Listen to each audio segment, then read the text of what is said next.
Bible Worm, reading the Bible with Bible Worm.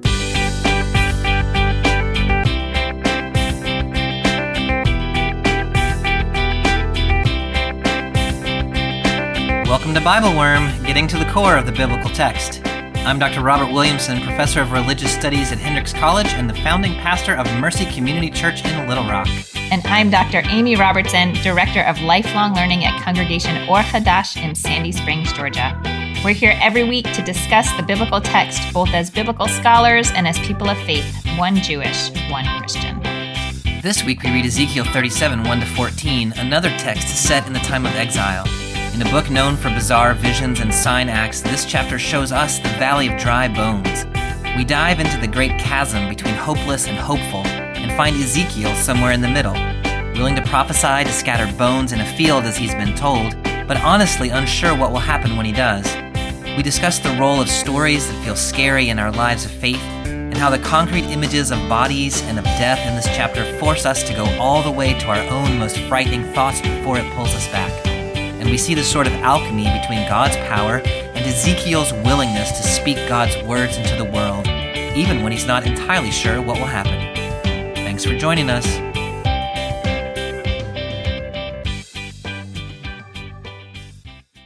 Hey, Amy, how are you this week? I'm doing well. How are you? I am also doing well. That was like the most riveting introduction any podcast has ever had. I think so. I was listening to an old episode the other day and started to think that I always answer the question in the same way. Yeah. And so I have to answer it differently. How do you normally answer it? You're like, I am good. Yeah. And then I think for a minute because I try to actually think when people ask me that question. And then I make a witty comment about how your voice says one thing, but your words say another thing. And then we have that conversation like at least twice a month. This is very meta now. We're having a conversation about the conversation. But I do have a thing I want to tell you. Oh, yeah. Tell me the thing, please. So I'm doing this training program with some other folks in my synagogue with a bunch of churches and synagogues in the Southeast. Okay. And it's called Resetting the Table. And the purpose is to give us the skill set to help convene conversations on sort of hot topics like sensitive issues between people that have different viewpoints. Oh, that's great. Yeah. So I've been in these trainings where they gave us a survey of our political and social views, and then they match you up with people that you have strong disagreements with, and and you try out specific skills in conversation with them, and it's been so interesting. But the thing that I really wanted to tell you was the first skill we learned was to try to pay attention to what's important to them in what they're saying instead of what's important to you in what they're saying. Yeah. And a lot of the techniques they describe, like listen for repeated words and phrases, or listen for, increased emotional intensity or specificity around a particular area of, whatever they're talking about. And it made me think about reading biblical text too, that it's like you pass over the text with this little heat sensor. And you're like, what are the places? Yeah. I mean, sometimes you and I know we're sort of reading against the text. Like we're reading something that feels important to us to draw out, and that's all fine and good. But I don't know. I was like, every person's like a page of Torah. Yeah. No, I love that. I love that analogy, and I love it in both directions. Every person is like a page of Torah, and every page of Torah is like a person. As like a person. And paying attention to what matters. And, you're talking about reading against the text. And, the other thing that you learn as a literary theorist is that, Freud was onto something. Like, whatever you think about Freud, when Freud says people are often not conscious of what they actually care about, I think that is true. And so it's not just listening to what they think is important, but also listening to what is really motivating them that they are not actively articulating. Yes. Is also important. And so when you say we read against the text, oftentimes I think that's what we're trying to do, is to say what's going on underneath this text that this text may not actually be aware of. It's not explicitly in the mind of whoever's holding the pen. Yeah. Yeah. what are they trying so hard not to say? That is like Yeah. Yeah. really obvious. Yeah. And I Yeah. definitely had experiences like that too in this training that Yeah. we've been doing. It's cool and so hard. Oh my And gosh, that it's- training sounds I mean, amazing. But I feel it's so funny because I went into it being like, I'm pretty good at this. Like, Yeah. I'm like a pretty good listener and I don't get mad too quickly and whatever. But it's really hard. It's really Yeah. hard. It's very humbling. It's humbling. I can't. Yeah. I can't. Yes, because there are certain things that just shut me down immediately. Like if somebody says, I mean, I'm sure we're all this way, especially in this Yeah, historical you have moment, just your but certain issues. They say a certain thing I'm like, and yep, like, nope, I'm done. Yep. See oh, ya. I'm getting reactive. Yep. Mhm. Yeah. Well, you know who was not that way in the slightest? It was Ezekiel. That guy, cool He as a was cucumber. Cool as a cucumber. And he had some weird experiences. Yeah, Ezekiel. I love Ezekiel. But he says a lot of the things that are kind of triggering, and you kind of wonder what's going on with that guy sometimes.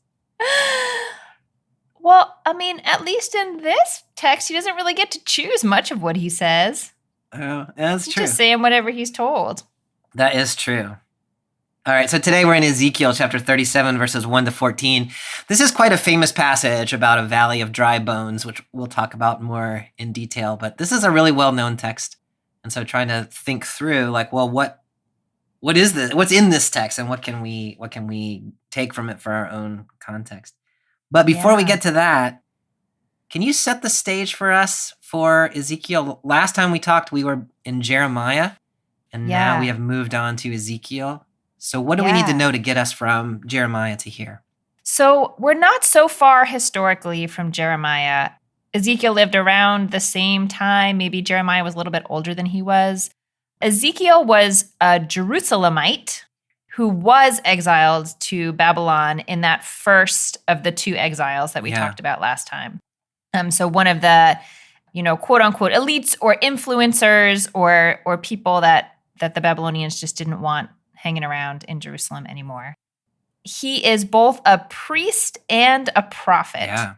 So like his religious experiences, the way they're described here, are prophetic. And he has visions and he performs these very strange symbolic actions.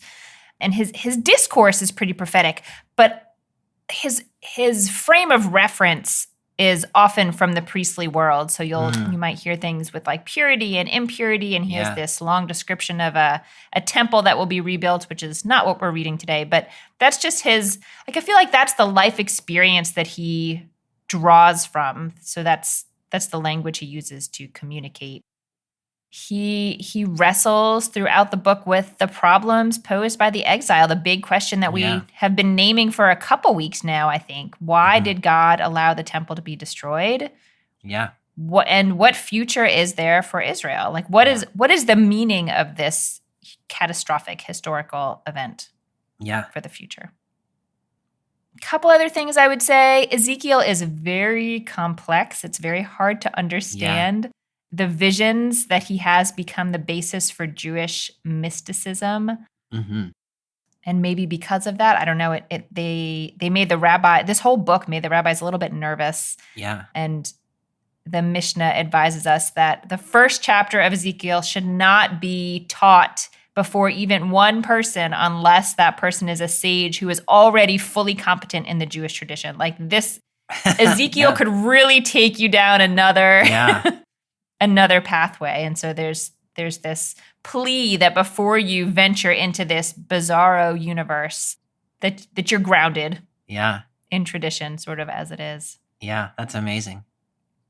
I don't know if we're grounded or not, but we're gonna jump right on in. But we're gonna jump right on. Yeah. in, Was there something else you wanted to say about the book in general? No, I mean that's the main introduction I would offer. Yeah. You want to add anything to that? I love that. No, I thought that was terrific. The only slight, I was saying something you already said, but just for emphasis is Jeremiah and Ezekiel are both writing at the beginning of the exile. Yeah. One of the things that's really interesting is Jeremiah is writing from the homeland to the people who are in the exile.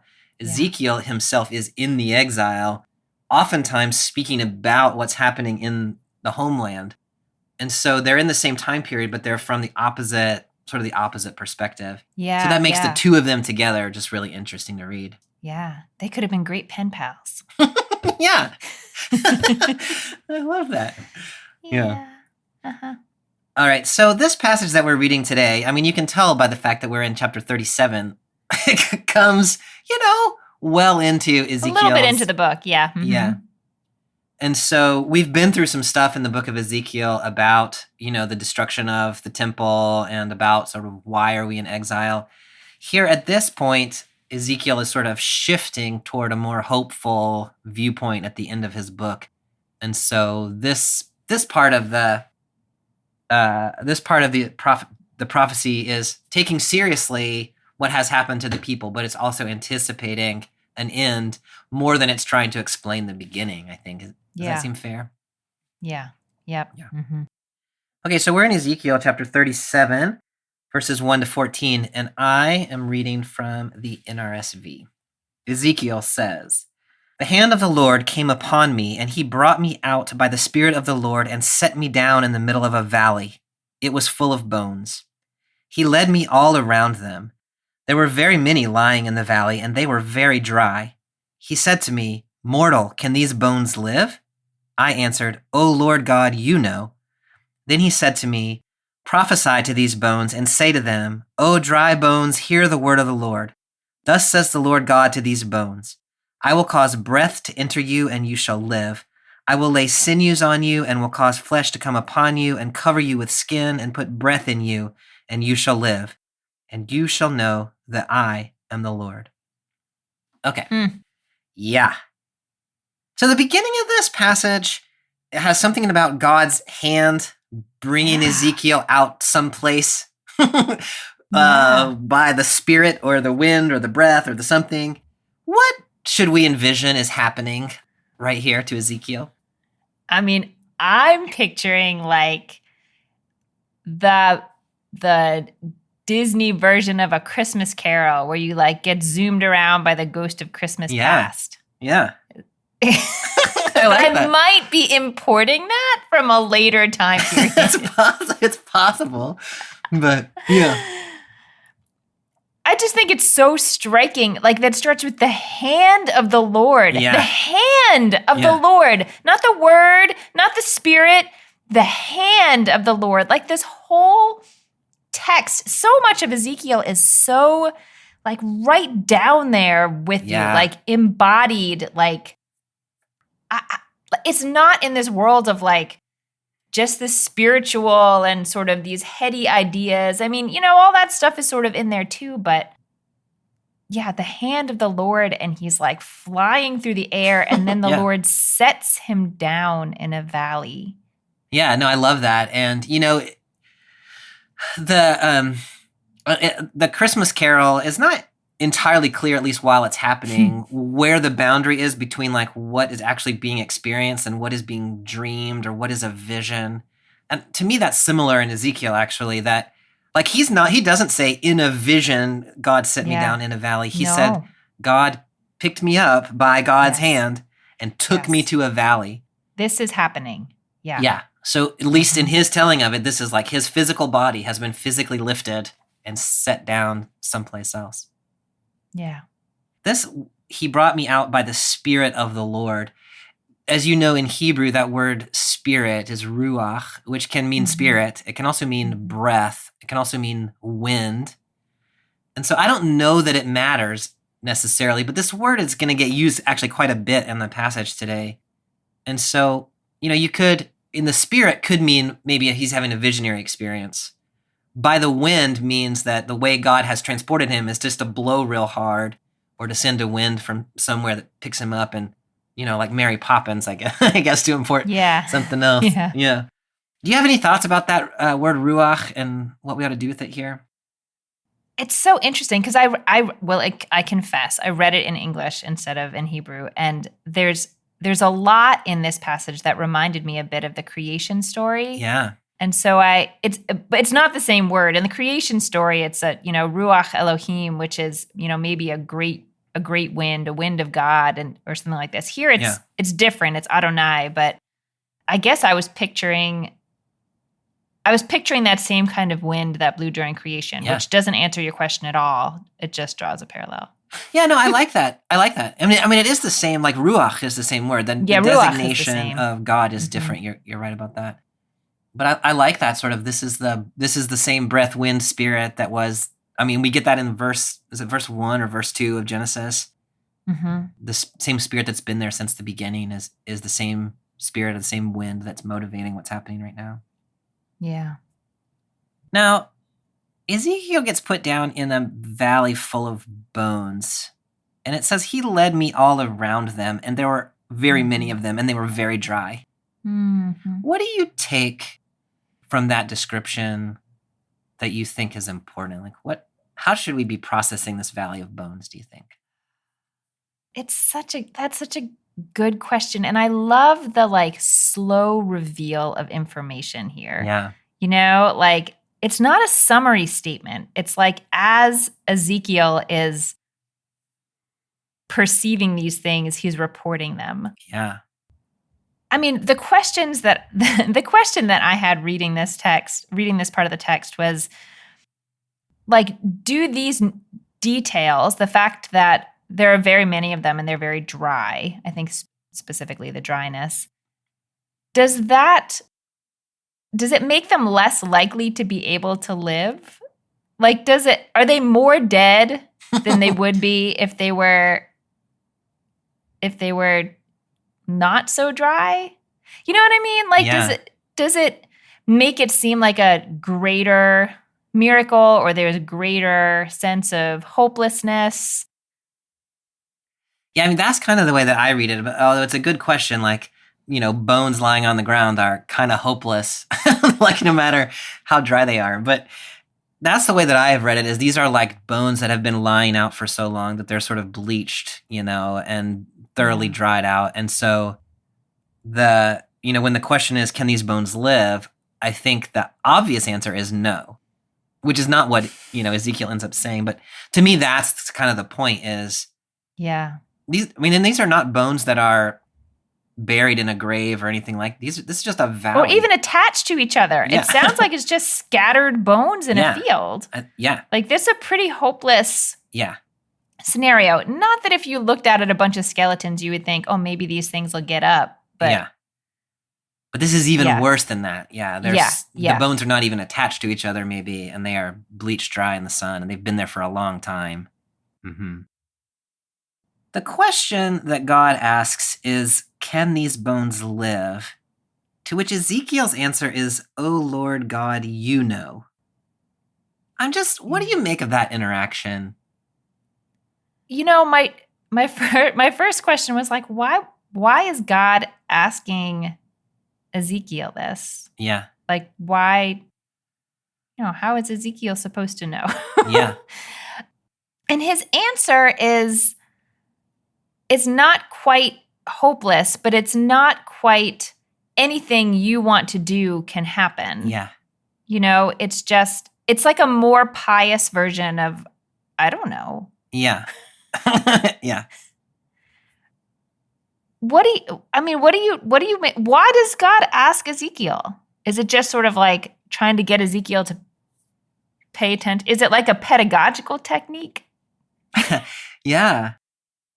We've seen a couple of times this fall cases where God seems to sort of check somebody out before making a big reveal. The time that's occurring to me was the way you talked about the Moses story, where God, here's a bush that is burning. Is Moses going to pay attention or not?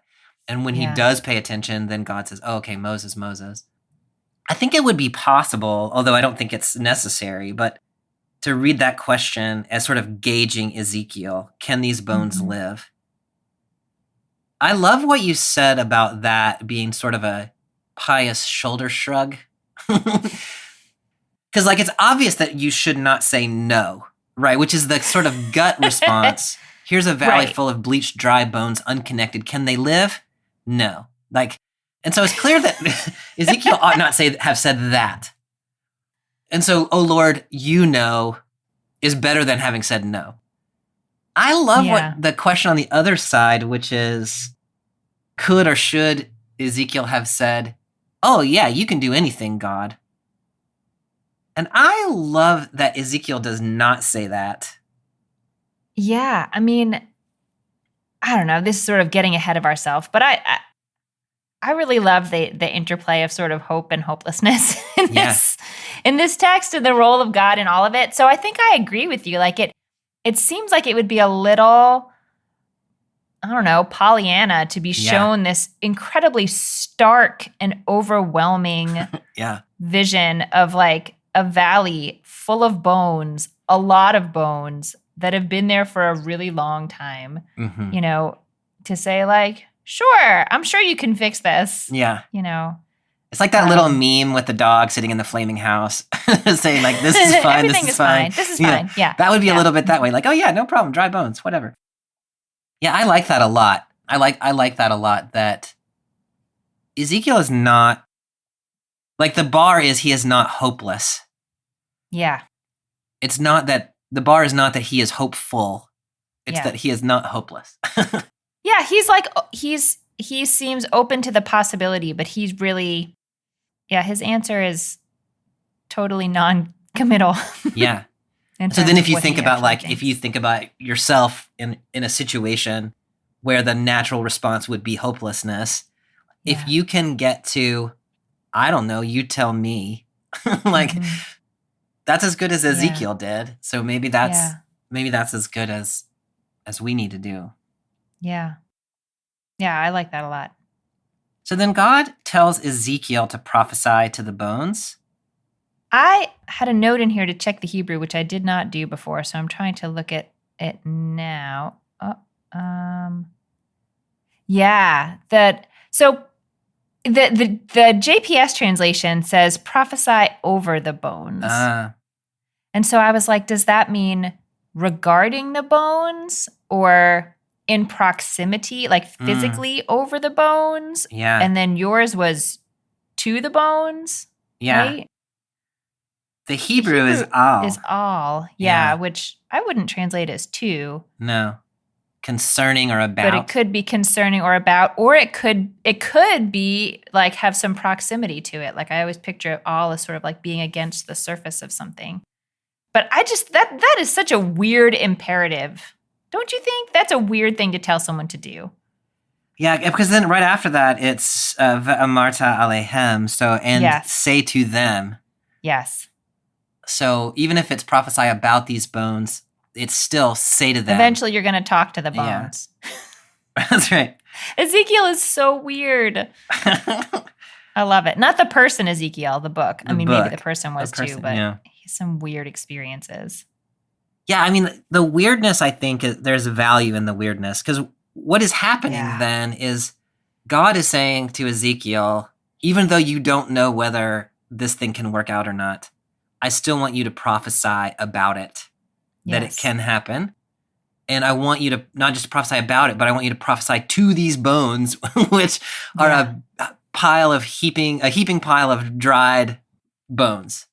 And I want you to talk to them and say this prophecy.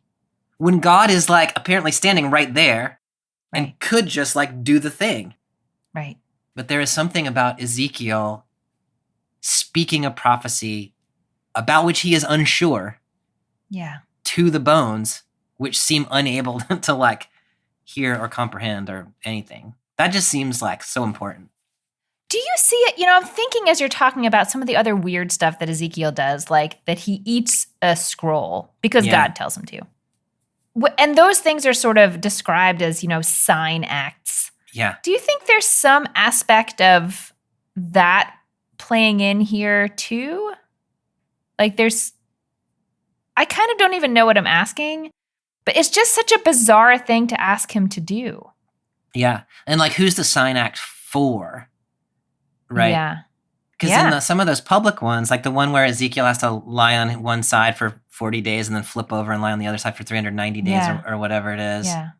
He's doing it in the middle of the road, it seems like. And so people are like, hey, Ezekiel, like, what are you doing there? And he's like, destruction is coming to Samaria and Jerusalem. Yeah. But here, he's just in the valley, like, you know, with God and some dry bones. Yeah, and so the only, I think, reasonable answer to who is the sign for is either it's for Ezekiel Or Yeah. it's for you and me, the reader, Mm. to model something about prophetic activity. Yeah. This was another part of the text that reminded me a little bit of creation, like Yeah. talking to the bones, Yeah. like the way that God sort of calls forth things within creation to be fruitful and multiply or whatever. Like God is going to speak, and creation, even inanimate objects in creation, are going to respond Yeah. to this speech. Yeah. I love that. And I think that's especially true starting in the next verse when the things actually start to happen. I think that connection to creation is really, really important. On this question about the sign act, where my head is it's important for Ezekiel to say the prophecy that he does not believe is necessarily true in a totally ridiculous context in which nobody can actually hear him. Yeah. And that maybe that's a sign to us, the reader, that sometimes the prophetic word that we have is a thing that seems completely contrary to lived reality. And we ourselves may not actually think that it's a prophecy that has any possibility of coming true. And yet the speaking of the prophecy is still important. The proclamation of the word is still urgent. It can't happen without that, even though it seems ridiculous and unlikely. There's still something about speaking reality that makes reality possible. I really like that last bit in particular. There's something about speaking reality that makes reality possible. Yeah. I don't know. And I don't know. Now I'm like thinking about whether it's possible for the dry bones to be witness to this act of Ezekiel's, even though they're just a heap of bones. I find this whole scene so poignant. And I think it's exactly because, as you pointed out, it's so weird. Like we have been so disoriented in this text that it has made everything strange in a way that I find really moving. Yeah. Okay, let's continue on, picking up in verse 7. So I prophesied as I had been commanded, and as I prophesied, suddenly there was a noise, a rattling, and the bones came together, bone to its bone. I looked, and there were sinews on them, and flesh had come upon them, and skin had covered them, but there was no breath in them. Then he said to me, prophesy to the breath, prophesy, mortal, and say to the breath, thus says the Lord God, come from the four winds, O breath, and breathe upon these slain that they may live. So I prophesied as he commanded me, and the breath came into them, and they lived and stood on their feet, a vast multitude. So when Ezekiel starts to say his prophecy, there's sort of a two-stage thing that happens here. First of all, there's the coming together of the bones and the reforming of bodies. And then there's this whole other thing going on with the breath. Yeah. What do you think about, like, I don't know, how do we think about those two stages of body, breath in this reanimation? Well, I mean, first, I feel like I just need to say there's a page turn in my edition of the Bible at that place, and I was so like stunned that like, oh wait, you mean like right now? Like, yeah, this is not a prophecy. I think of prophecy as like this is happening down the line somewhere. But as soon as he starts to say the stuff that God said to say, the bones start rattling around. Which again, I mean, you don't have to sit around hoping for very long. Like just as soon as you start talking. I'm trying to think of specifically for your question about like the two phases. I mean, I noticed when this whole process was outlined in that last little chunk of text, it starts with like, there will be breath to enter you and you shall live again. And then sinews, I never use that word in English. Sinews, flesh, and skin. And then it sort of closes again with breath into you and you should live again. Yeah. I guess I don't know quite what to make of it other than it, both the way that's articulated in the previous little paragraph and in some ways the separation into stages here is like the breath is the ultimate thing, but the breath can't happen without the details of the body. Yeah. Like, I'm really struck by the fact that they name the flesh had grown and skin had formed over them. Like, that's a lot of detail. A lot of detail. Yeah. And that you need both of those things. Yeah. But ultimately, it's the breath, but the breath can't happen without the other piece. And your observation that the prophecy starts with breath, body, breath, but the actual carrying out of the prophecy is body, breath. Mm-hmm. I think that's so important. And so there's something about the attentiveness to the body, like the physical reality, that is necessary. Otherwise, the breath or the spirit can't do anything. You've got to actually have the bodies in place. I don't quite know, but I mean, when you're thinking about restoration, if you start to sort of metaphoricalize these bodies a little bit, thinking about the importance of paying attention to the physical well-being before or in addition to paying attention to the actual life breath that's going on. That seems really important. This reminds me of the other creation story. You were talking about the Genesis 1 with the Ruach Elohim. This reminds me of the Genesis 2 creation story in the Garden of Eden, where God forms humankind out of the clay, and then humankind is like an inanimate being and then breathes the breath. There's sort of a two-stage creation in Genesis 2, a two-stage recreation right here. It's not, the forming from the clay is not the same. It's the reconstruction of bodies. Yeah.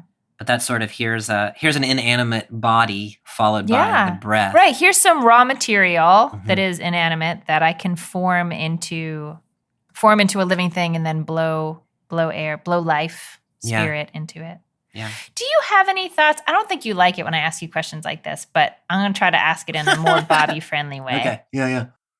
How does it feel different to read this having Ezekiel involved in the way that he's involved, as opposed to, God saying, have a seat, Ezekiel. Look what I'm going to do with these bones. Yeah, so Ezekiel could have simply had a vision of all of this stuff happening in which he himself played no role. But that's not what happens. Instead, he is a first-person character who is acting, and the vision, I don't even know if it is a vision, but the reanimation of these bones would not have happened, presumably, had Ezekiel not performed his part. That seems urgently important. Yeah. So the question is, like, in what way is that important? Yeah. I can think of two things, and I'm curious what you think as well. One is that Ezekiel, as a prophet, needs to claim some credibility for himself, right? So when Ezekiel prophesies good news to other people later, why should you listen to him? Well, because he prophesied in this case, and what he prophesied came to pass. So maybe there's something there. To me, maybe the more interesting is, I keep thinking of myself as Ezekiel in this text, which is not always the right or the best or the first move. One could also identify as a bone, I suppose, in this text. I'm a femur. Yeah. That's an interesting exercise it'd be a good Sunday school class. Like, if you were a bone, what bone would you be? Anyway, but to think about it is necessary for for somebody to have enough confidence, willingness, trust, faith to actually speak the words that seem impossible, even as, Ezekiel's walking us through this thing. We're experiencing it with him. And so just as Ezekiel made this prophecy, so we too need to be willing to make these prophecies. I love that. I love that it's like, God is doing it. But there is a little bit of like you have to add your little pinch of, if not quite faith, like willingness to suspend disbelief and say, I'm just going to walk down this path and see what happens in order to activate the restoration. Yeah. Ooh, I really like that. I was picturing like a guy doing a magic trick, and you have to have someone from the audience pull the magic card out so they know you didn't, rig it or whatever. Your answer is much better. It's interesting the degree to one. which in the Bible, like, God often does not do things directly. So even when you think about the Exodus, right, clearly God was the one who performed the Exodus, but it all took place through Moses and Aaron. Right, B'yad Moshe. Yeah. Yes. And in that case, in my mind, that happened because the Israelites needed to see someone. Like the Israelites needed a visible leader. And at least at the moment of this vision, as we said, it's just Ezekiel and some bones. Yeah. But which just sort of like takes it to a whole other level in some ways, that there is no human witness to this. Yeah. And so then the next level would be something like God does not work except through human intermediaries. God cannot work through other than through human intermediaries. Like that's intense, Bobby. That is yet a step further than the text goes. But I gotta think about that one. If nobody's speaking the prophecy's not going to come true. And Ezekiel even gets to call the breath. Yeah. Like you asked before, like, what is this Ruach Adonai? What is it? And here, I don't know, if we envisioned it just as like, in creation, it was God breathing directly into this little mud man. Yeah. Yeah. Here, there's working through another person. Yeah. This verse 9 to me is so interesting. Like all the way around. In that Genesis 2 text that we were talking about, God does breathe directly into the nostrils, and the word that's used there for God's breath is nishma, which clearly means a breath. Mm-hmm. Here in verse 9, it's the word ruach that's getting used over and over again in ways that are a little bit confusing about what exactly is happening. So in verse 9, prophesy to the ruach, prophesy and say to the ruach, come from the four ruchot, O ruach. So you've got the breath that is entering into the people or into these newly animated or newly embodied bones. Yeah. And the four winds are bringing in the breath, but the word wind is the word breath. Like the mixing of breath, spirit, wind here is super complicated, really intriguing. I mean, it's interesting. You mentioned Genesis 2 and how nishma is, more clearly a breath, but it's related to neshama, which is a soul. And I don't know when historically that relationship happened. I don't know if that's a later form of Hebrew. Yeah, that's interesting. But there is still this, at least in modern Jewish thinking, there is still this thought that like breath and soul are related in the way that spirit and wind, or spirit and breath are related, but just maybe seem a little more like, I feel like the scale of ruach is bigger. It's like it's either God's breath or it's some kind of bigger spirit or wind or something like that, a little more powerful. And it's interesting to me that here it is prophesy to the ruach. It's not like regarding or over or anything like that with the bones. It's very directly like, now you're going to talk to the wind, Ezekiel. Yeah. What else can we make Ezekiel do? You think God's having a little fun with this? I think so. And it's so dramatic. And this prophesy and say to the winds, come from the four winds, O wind, right? So the four winds are like, I think these are like the winds of the world, right? They're like the compass points, north, east, south, and west. So it's like the northern wind, the southern wind, the eastern wind, the western wind. And so the breath that's going to re-enter into these bodies is the global wind that's going to come and enter into them. To me, that is so fascinating that it's not God's, like, through God's nostril into human nostril. This is not the Ruach Adonai. This is like the winds of the created world. Yes. Yeah. Yeah, so creation itself is involved here, like the winds of the world, the winds of the ecosystem. Like nature is in some ways giving life to these inanimated human beings. That's fascinating. Yeah. I don't know what to do with that. I don't either. So then we're walking around breathing the breath that is the wind, which in some ways is kind of the way life actually That is exactly. Yes. Yeah. Yes. Mm-hmm.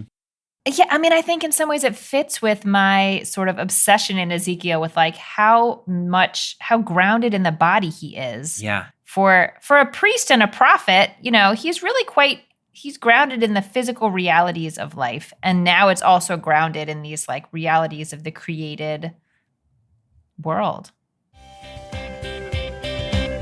Hi, everyone. I'm Marie Maynard O'Connell, pastor of Park Hill Presbyterian Church in North Little Rock, Arkansas, USA, and I am a Bible Worm supporter at the Bible Study Liturgy Worm level.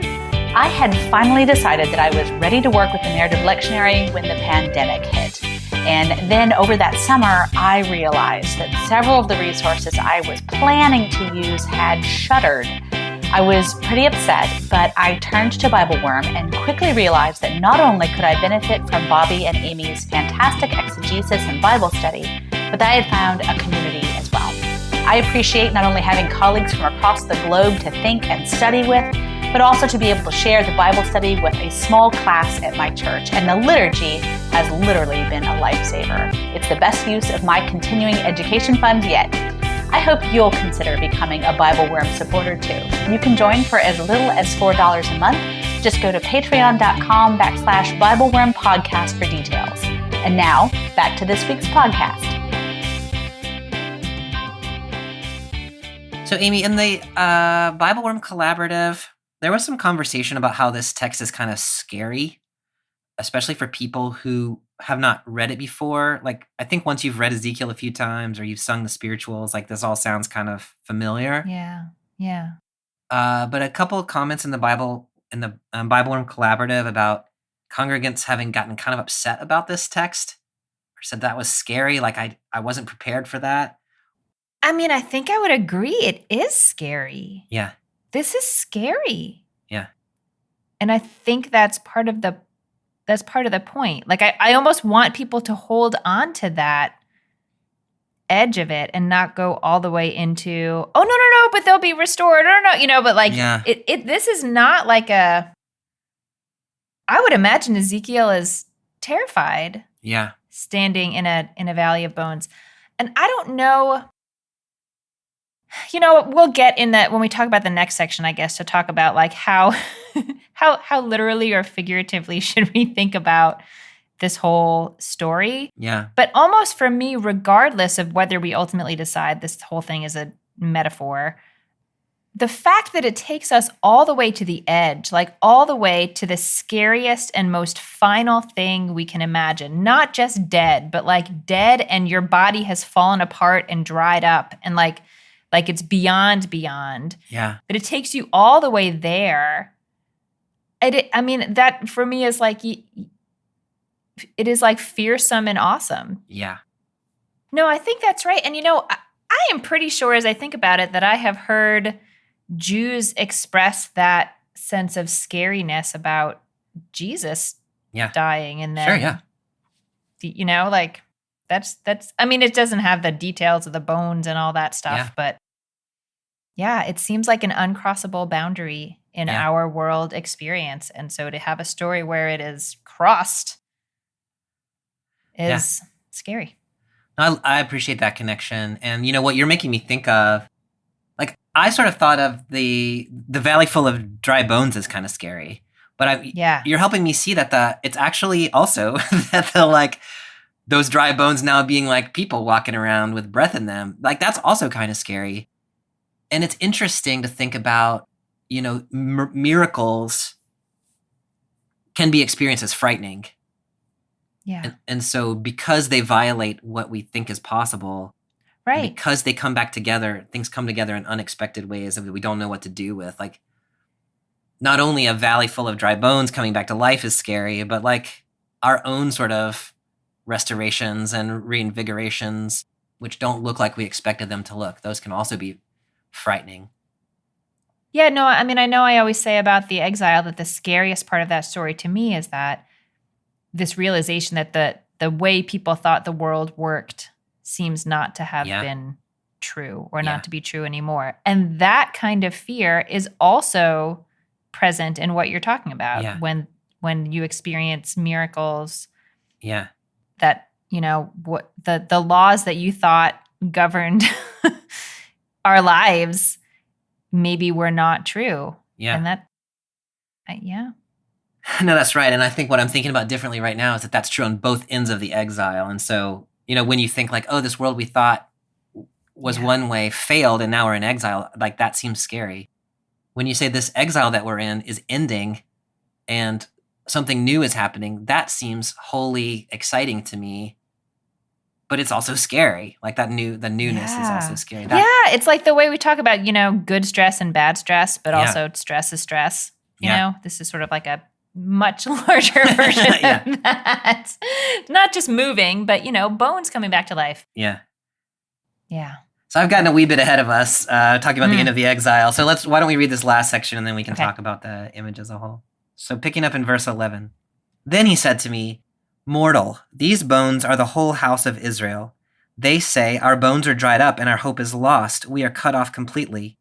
Therefore prophesy and say to them, Thus says the Lord God, I'm going to open your graves and bring you up from your graves, O my people, and I will bring you back to the land of Israel.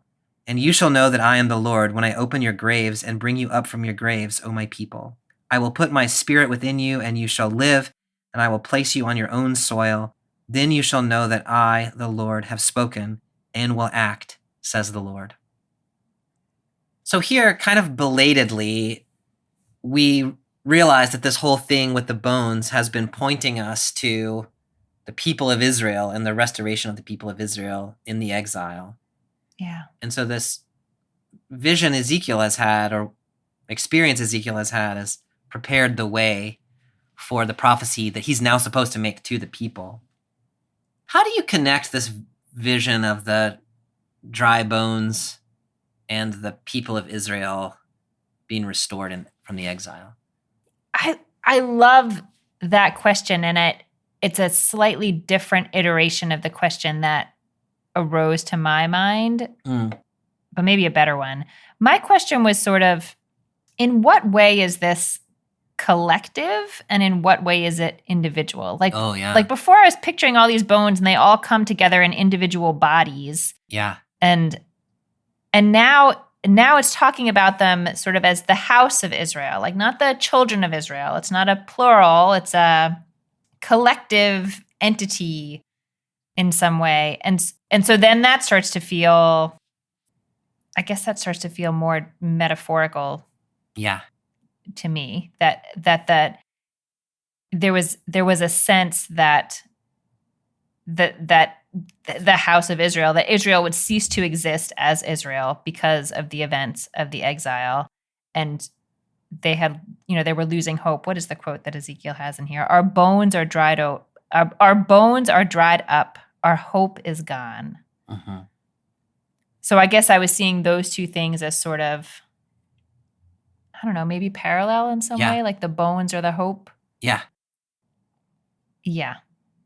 Although I will tell you, traditional Jewish interpreters here this is where they find the idea of the resurrection of the dead, like the literal embodied resurrection of the dead before the day of judgment. They go very much the other way.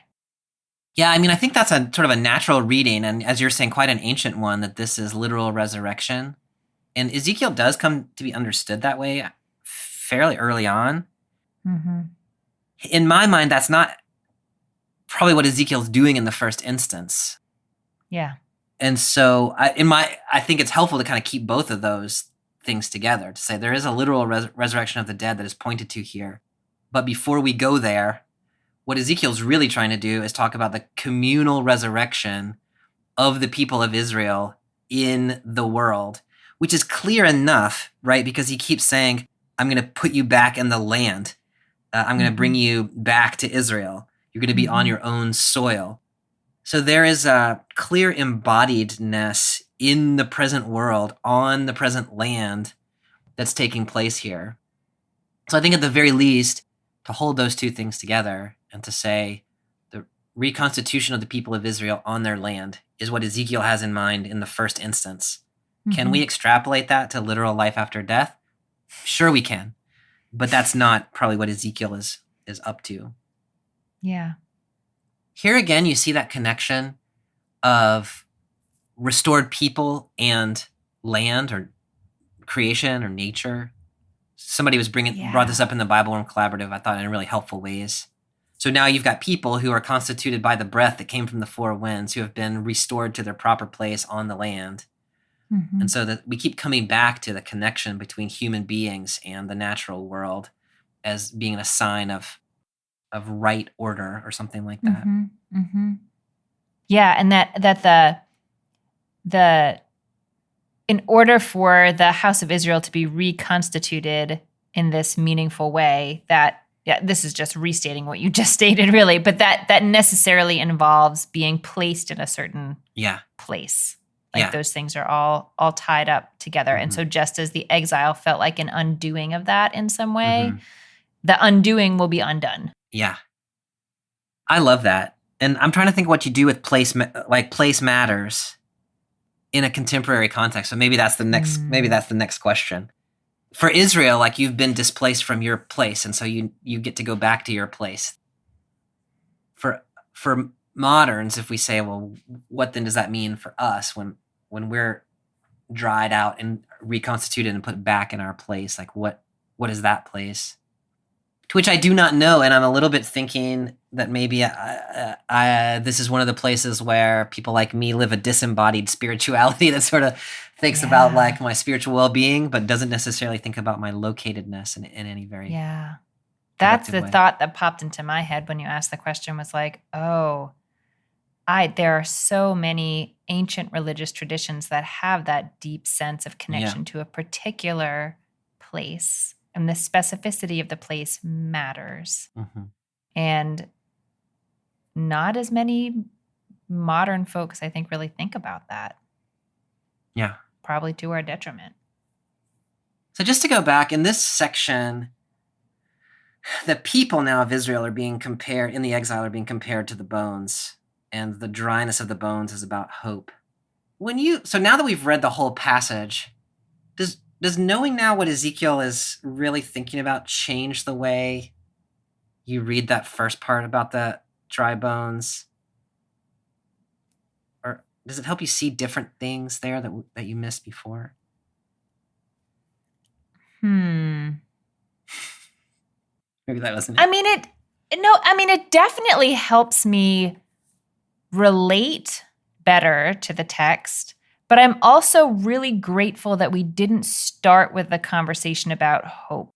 Yeah. That we started with this really disorienting, kind of scary, really embodied language. And I'm really grateful that Ezekiel sticks with it. Like, I'm going to open your grave and lift you out of it. Yeah.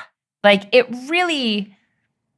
it just goes all, like, that to me is the like parallel to the part of the conversation about like, no, bones and sinews and flesh and skin. Yeah. And then breath. You know, like, it goes all the way down to like the scariest mental image you can imagine. You're laying in your grave and it's closed. Yeah. Because otherwise, for me, the conversation about hope just kind of floats around, I don't know, in a not very evocative way. But I am glad that we're not talking about zombies. Yeah, no, I love that. And, going back to what Ezekiel says, when God says, can these bones live? And for that to be a legitimate question about the bones, it means it's also a legitimate question about the people. And so to be in a place where it's not actually clear whether or not the people can live again.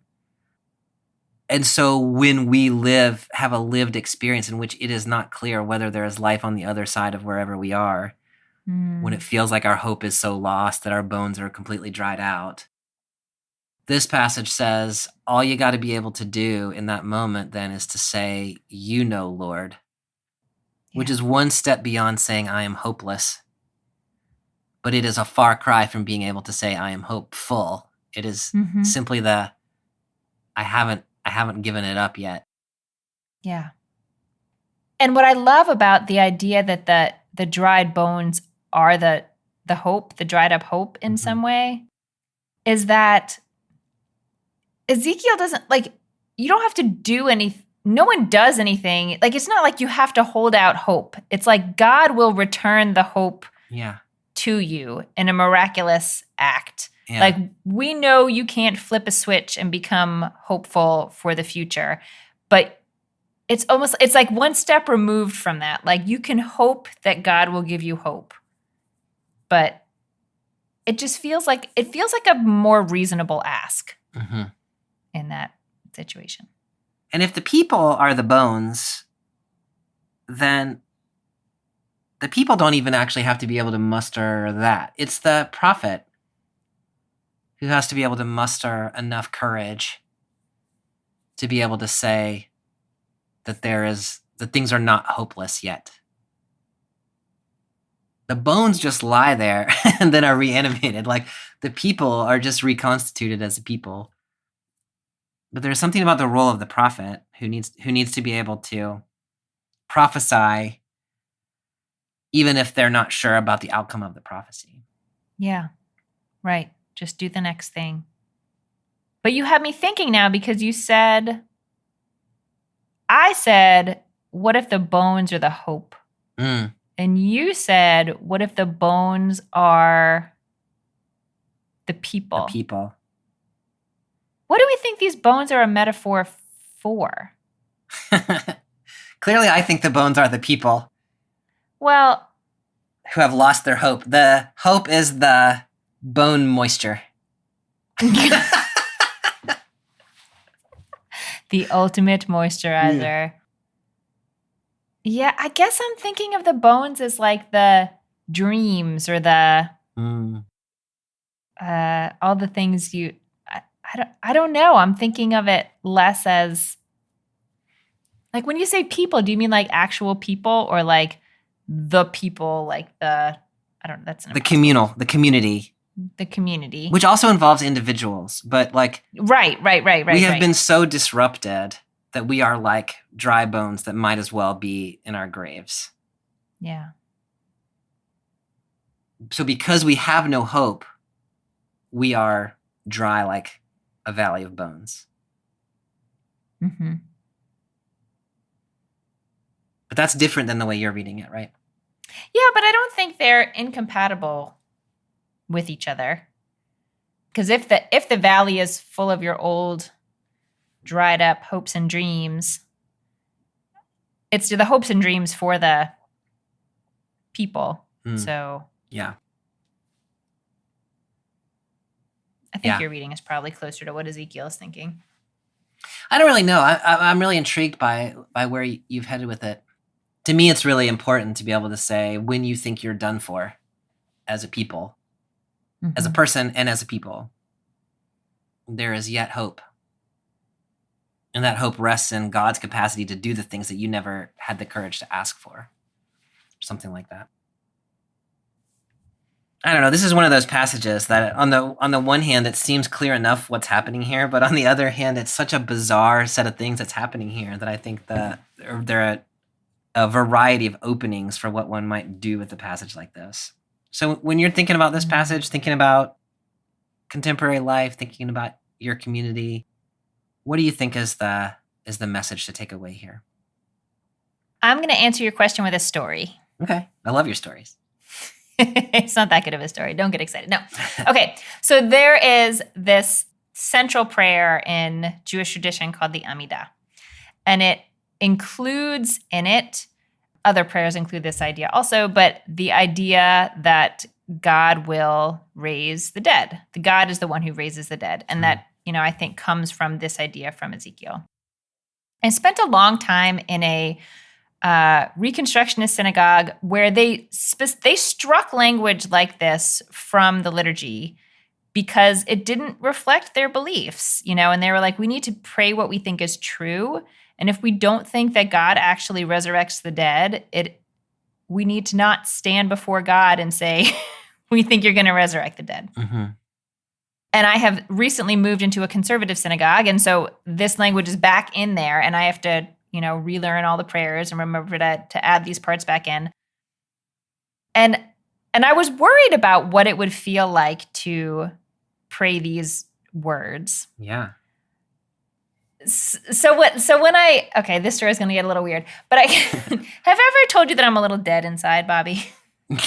No. What does that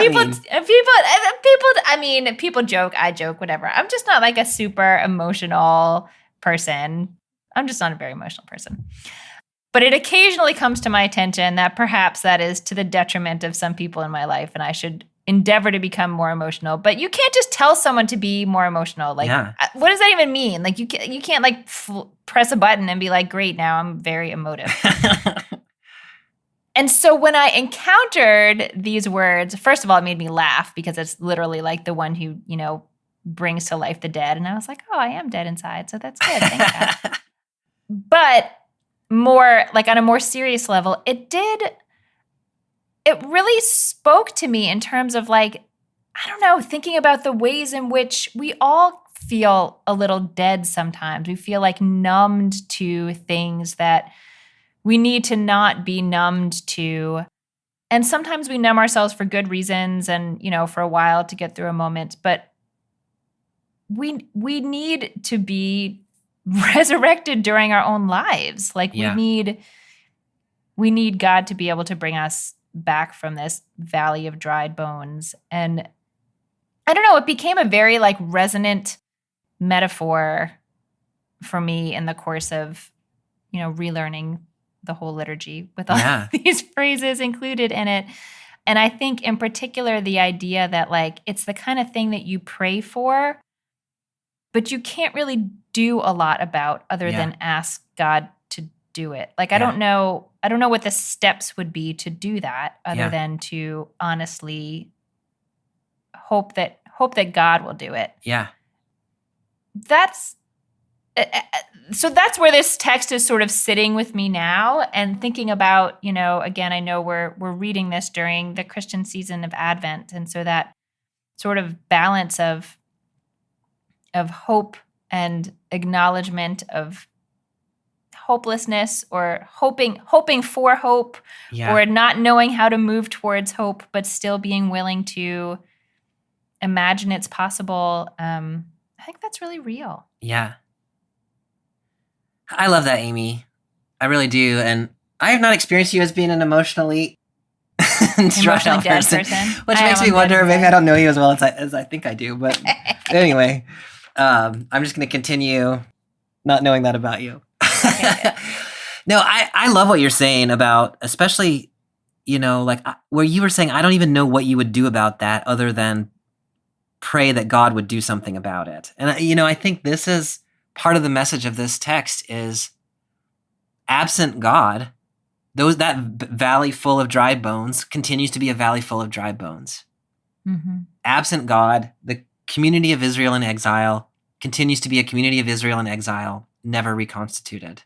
So it's exactly the point that there isn't anything you can really do, and that God is the one who animates, who reanimates. Mm-hmm. I'm also really intrigued by the figure of Ezekiel in this text, as we've talked about a couple of times along the way, because this text doesn't happen without Ezekiel either. Yeah. So it's not exactly that there's nothing you can do, right? Because Ezekiel is necessary to this story, both in the Valley of the Dried Bones and also in prophesying to Israel that their end hasn't been completed yet either. Without God, Ezekiel can't do a single thing. But it seems like without Ezekiel, God isn't going to do anything. Mm-hmm. And so the role of Ezekiel, who is both an exile, whose hope has been lost, and is also a prophet whose job it is to speak possibilities. And he inhabits both of those roles.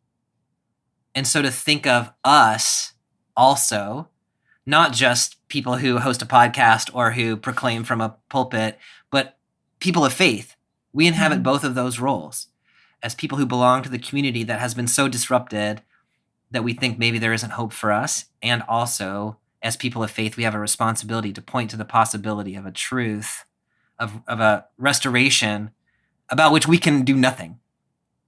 And so to say, like, it is necessary for Ezekiel to see the bones acknowledge the situation, to say, oh Lord, you know, I don't know, you know, and then to speak the prophecy, even though Ezekiel has just said he doesn't know for sure whether or not the prophecy actually can do anything, right? God knows, but I don't know, but I'm going to speak the words anyway. To me, there's something so rich about that, to say, while we are in exile, while we experience the dryness of life, while we look around us and see a valley of dry bones, while we don't know whether any future is yet possible, nonetheless, we prophesy hope to those bones. And we call the winds, and we say, you can come back together. And that creates the possibility of a new future into which God then moves and animates the new hope. To me, those two things together are really beautiful. Both, what does it mean as a person who experiences the dryness of life? What does it mean as someone who needs yet to be able to call forth new possibility? Yeah. I think this text touches on both of those. I love that. And while you were talking, I was thinking back to the Jeremiah text, and that idea that you can see realistically all the things around you. Like, you don't have to pretend they're not there. Yeah. But still to be able to move towards hope in whatever small ways you can. Like, again, this, Jeremiah was very embodied about it, and Ezekiel here is in his metaphorical language is very embodied about it. Like, just move ever so slightly towards hope. Yeah. All right, Amy. Well, thanks for another great conversation. Sometimes I feel like I leave these conversations with more questions than I had coming in, which I think is probably a good sign of probably rich good, study. if not always satisfying. Yeah. It is not. Next week, we are in our last Hebrew Bible text of the year, which is Isaiah chapter 55, verses 1 to 13. And then we're on to the Gospel of John after that. I don't think I've ever read the Gospel of John. It's a good one. It is different than the other three. Yes, so I've heard. Yeah, we'll have to see. We'll have to see how it goes, but that's an issue for another day. Indeed. Have a good week. You too. See you next time. Bye.